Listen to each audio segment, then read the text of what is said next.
Speaking 26, speaking 26, speaking 26. TOEFL, IBT, speaking 26. I'm Aaron at speaking26.com. Pharmacists who have less than 1 month until FPGEE registration opens on May 24th. Do you have to take the TOEFL in a testing center? I like it when the dentists come to me and I get to work with a different kind of person, just like I like it when the nurses and physical therapists come to me. But one thing I don't like about when a dentist comes to me to get 26 on TOEFL speaking is that the dentists get to take the test, the home edition. Pharmacists, do you guys have that option? No, you don't. I don't like it. I don't like that part of working with the dentists because maybe they're taking the test in their pajamas. Right? It's a different feel. Right? Whereas the pharmacists know that the test, getting 26 on TOEFL IBT speaking in a test center, that's going to require more courage than taking the test at home when you're possibly in your pajamas.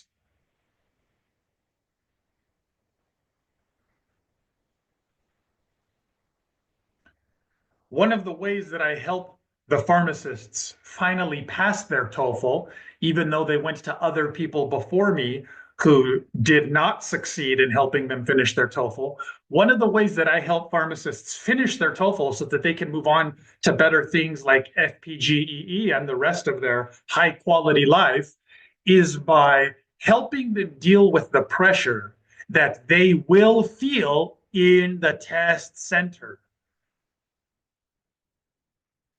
The dentists and other people who get to take the TOEFL, the home edition version, they don't take that part as seriously. It's still a factor in their test, but since they don't have to take it in the test center, they give that factor less credit to their final score.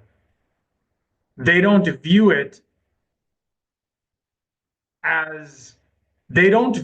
to be as big of a factor as the pharmacists do, as the pharmacists are very aware of the atmosphere of the test center negatively affecting their speaking performance.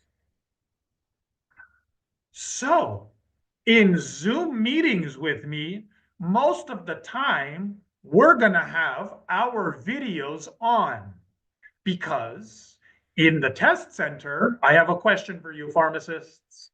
In the test center, when you're giving your speaking answers, can other people see you? Are there other test takers in there who can look at you if they want when they hear you speaking? Can they hear you speaking, or are you in a room, a soundproof room, isolated by yourself? You have to give speaking answers with the potential of other people seeing you in the test center, and you have to give consultations in the pharmacy with other people seeing you. So, one way that we prepare to deal with that pressure of the TOEFL in the test center is to have our Zoom videos on. I've become so familiar and used to people in the very first Zoom meeting with me trying to do anything to have their Zoom video off because they're shy, or now you have a fancy scientific word that you think gives you an excuse. They're introverts. Oh, I was born genetically an introvert. I don't have any power to choose to become a little bit more confident. No, if I say a word like introvert, it means it's not my fault. It's a genetic predisposition. It's nothing that I can improve. That's you choosing to be weak. I want you to choose to be stronger so that you finish your TOEFL faster. Don't choose to be weak. You're not even fooling yourself. You're definitely not fooling me. So before the first Zoom meeting with people, I have learned to, as a way to combat their shyness, the pharmacist's shyness that is holding them back from getting 26, in order to encourage more confidence, I've learned that before the very first Zoom meeting I have with people, I need to send them an email that says, we will have our Zoom videos on. Then I know to say it. That's the first thing I need to say when the Zoom meeting starts. Let's both have our Zoom videos on, making it harder for there to be an excuse of, I didn't read your email. Or, oh, I didn't know these meetings would be on. Well, you see my video on, so isn't it common sense? Isn't it a mirror of respect to also have your video on? Okay, but I don't want you to have that excuse. I want it to be harder for you to be weak, which doesn't finish your TOEFL, which doesn't get 26. I want to make it harder for you to make shy, introvert excuses. And instead, I want to make it easier for you to improve, to become a little bit stronger in your mentality and attitude. I want to make it a little bit easier for you to increase your confidence. The Zoom meeting is preparation for your real TOEFL in a test center, where, as you know, the atmosphere of the test makes us all, myself included, feel a little bit different than we usually do. Feel a little bit nervous, a little bit anxious, feel our heart beating more than we usually feel it.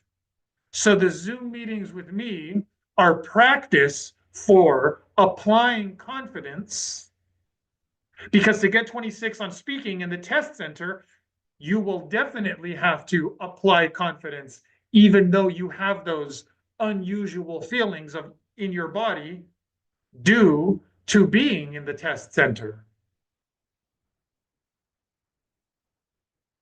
This is also why you've heard me give the advice before, where that you should intentionally put yourself outside of your comfort zone.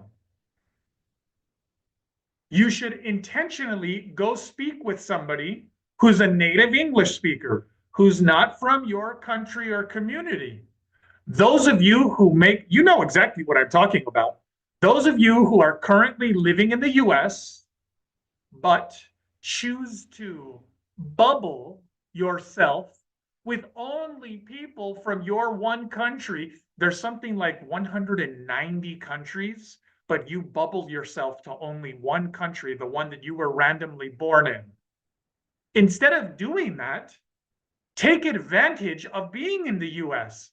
How many people from your original country wished that they had these free opportunities to speak with native English speakers? Wished that they had these free opportunities to practice and increase their confidence. Yet you squander, waste those opportunities every day because you choose to be shy and introverted. When you say introvert, I just hear you're choosing to not be brave and you think you have a scientific excuse for it now. Can an introvert increase their confidence little by little, day by day? Yes, of course. But you want to have an excuse to remain weak. I don't like that because I want you to get 26 on speaking. Aaron at speaking26.com. Pharmacists, registration for FPGEE opens May 24th. Pharmacists, are you going to be part of that rush of other pharmacists who submit their application on May 24th or May 25th, that first week?